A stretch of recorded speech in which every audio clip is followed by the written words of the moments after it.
Assalamualaikum warahmatullahi wabarakatuh. Alhamdulillahirabbil alamin wassalatu wassalamu ala asrofil anbiya'i wal mursalin sayyidina wa maulana wa nabiyyina Muhammadin sallallahu alaihi wasallam wa ala alihi wa sahbihi ajma'in. Innallaha wa malaikatahu yusholluna 'alan nabi ya ayyuhalladzina amanu shallu 'alaihi wa sallimu taslima.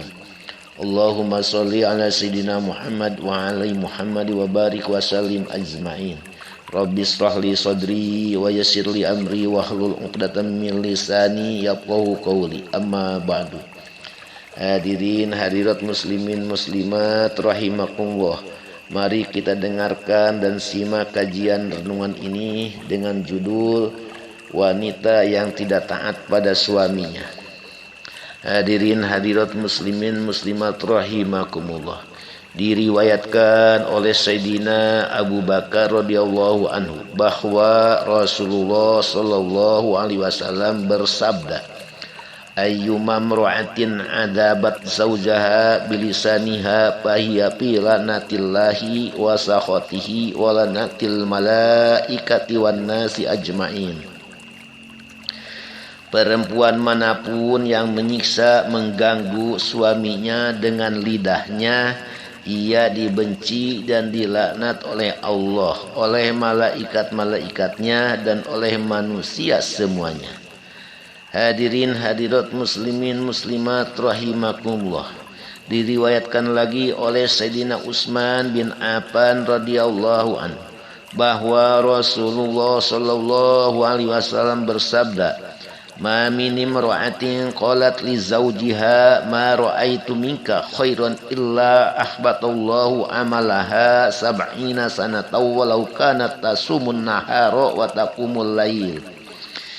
Tiada seorang perempuan yang berkata pada suaminya, aku tidak melihat kebaikan daripadamu, melainkan disia-siakan oleh Allah amal ibadahnya selama 70 tahun walaupun ia berpuasa di waktu siang dan beribadah di waktu malam. Hadirin hadirat muslimin muslimat rahimakumullah, bagi yang bersuami tidak taat kepada suaminya walaupun dia ibadah, puasa dan bangun malam pun disia-siakan ibadahnya oleh Allah Subhanahu wa taala.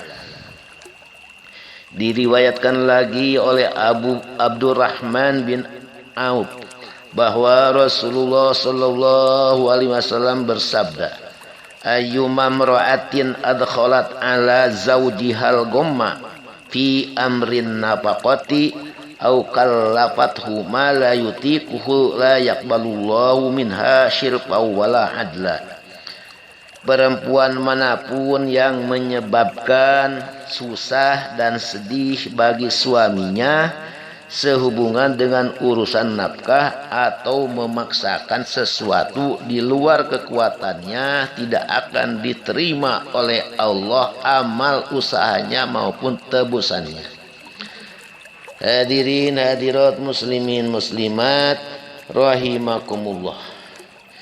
Diriwayatkan lagi oleh Abdullah bin Umar radhiyallahu anhu bahwa Rasulullah bersabda, lau kana jami'u ma fil ardi dahabaw wa fiddatan wa hamalathu imra'atun ila baitin zawjiha summa fakharat alaihi yawman minal ayyami biqauliha man anta innamal malu li wala malalaka ahbatallahu amalaha walau kana kasiran. Andaikan semua emas dan perak yang ada di bumi dibawa oleh seorang perempuan ke rumah suaminya dan dengan bangga dan menyombongkan diri berkata pada suaminya, siapakah engkau? Sesungguhnya harta ini adalah hartaku dan engkau tidak mempunyai harta.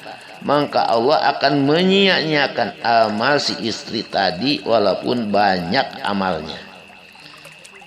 Hadirin hadirat muslimin muslimat rahimakumullah. Diriwayatkan lagi oleh Ibnu Abbas radhiyallahu anhu bahwa Rasulullah bersabda, ayyumam ra'atin kharajat min baiti zawjiha bi ghairi idnihi la'anaha kulla syai'in tala'at alaihi syamsu wal qamaru hatta tarji'a ila baiti zawjiha. Perempuan manapun yang keluar dari rumah suaminya tanpa izin dilaknat oleh segala sesuatu yang disinari matahari dan bulan sampai ia kembali ke rumah suaminya. Hadirin hadirat muslimin muslimat rahimakumullah, maka bagi orang yang sudah bersuami mau kemanapun sampai mau ibadah pun maka harus izin dari suami jika seandainya ingin dapat pahala, ingin dapat ridho Allah Subhanahu wa taala. Hadirin hadirat muslimin muslimat rahimakumullah, banyak sekali bagi orang yang sudah bersuami hitobnya oleh Allah yang tidak taat.